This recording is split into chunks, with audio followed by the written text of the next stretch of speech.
नमस्कार। तो चलिए मनोविज्ञान के इस बेहद दिलचस्प सफर को शुरू करते हैं। आज हम ये समझेंगे कि ये विषय कैसे शुरू हुआ, कैसे बदला और सबसे जरूरी बात, ये हमारे सीखने और सिखाने के तरीकों पर कैसे असर डालता है। चलिए शुरू करते हैं। इस पूरी बात को समझने की शुरुआत एक बहुत ही जबरदस्त विचार से करते हैं। ये एक लाइन असल में मनोविज्ञान की पूरी कहानी बयां कर देती है।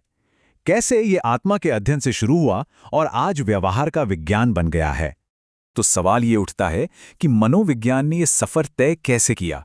मतलब आत्मा जैसी चीज के अध्ययन से लेकर हमारे व्यवहार, हमारे एक्शन को समझने तक ये कैसे पहुंचा। चलिए इसकी जड़ों तक चलते हैं और इस बदलाव को समझते हैं। कहानी शुरू होती है पुराने ग्रीस से। वहां साइकी शब्द का मतलब होता था आत्मा, या कह लीजिए जीवन का सार, और लोगोस का मतलब था अध्ययन। तो अगर शब्दों पर जाएं तो मनोविज्ञान का मतलब था आत्मा का अध्ययन। उस वक्त ये एक तरह की फिलॉसफी थी जो जिंदगी के बड़े सवालों के जवाब ढूंढ रही थी। फिर धीरे धीरे वक्त के साथ मनोविज्ञान का फोकस बदला। आत्मा जैसी अमूर्त चीजों से हटकर ये उन चीजों पर आया जिन्हें थोड़ा बेहतर तरीके से समझा जा सकता था, जैसे कि हमारा मन और हमारी चेतना।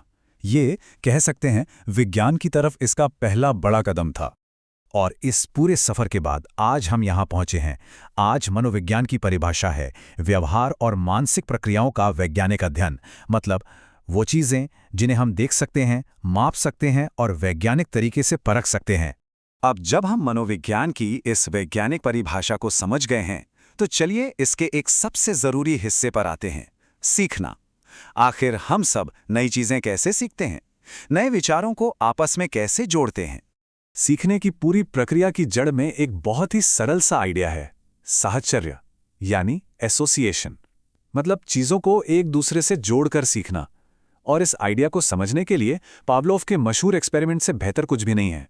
तो चलिए मिलते हैं इवान पावलोव से। ये एक रूसी फिजियोलॉजिस्ट थे जो अपने कुत्तों पर कुछ प्रयोग कर रहे थे और उन्होंने गलती से सीखने का एक ऐसा तरीका खोज निकाला जिसने मनोविज्ञान की दुनिया ही बदल दी। देखिए, इसी को क्लासिकल कंडीशनिंग कहते हैं।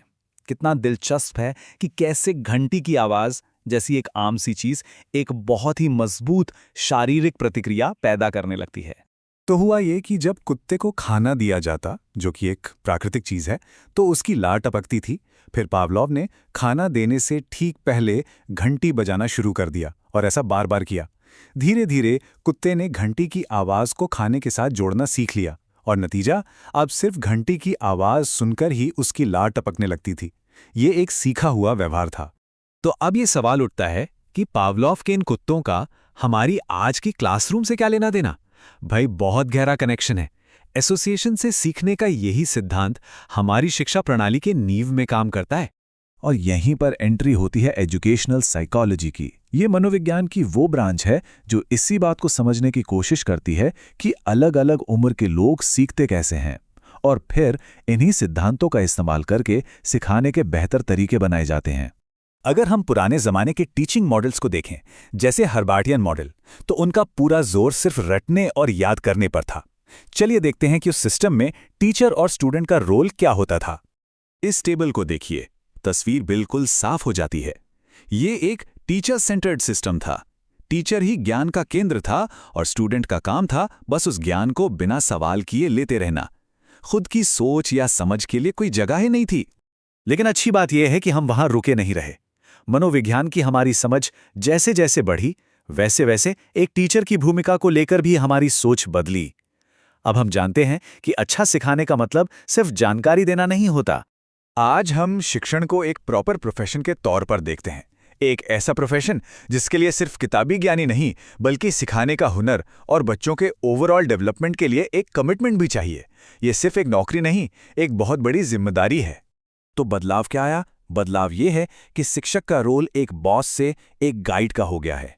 आज का टीचर सिर्फ जवाब नहीं देता, बल्कि वो स्टूडेंट्स को सही सवाल पूछने और खुद जवाब ढूंढने में मदद करता है। और ये सारी बातें हमें एक बहुत ही दिलचस्प सवाल पर लाकर खड़ा कर देती हैं। अगर मनोविज्ञान हमें सिखाने का विज्ञान बताता है, तो क्या इसमें कला के लिए कोई जगह है? बिल्कुल है। वो कला है हर स्टूडेंट के साथ एक पर्सनल कनेक्शन बनाने में और उनके अंदर जिंदगी भर सीखने की एक भूख जगाने में।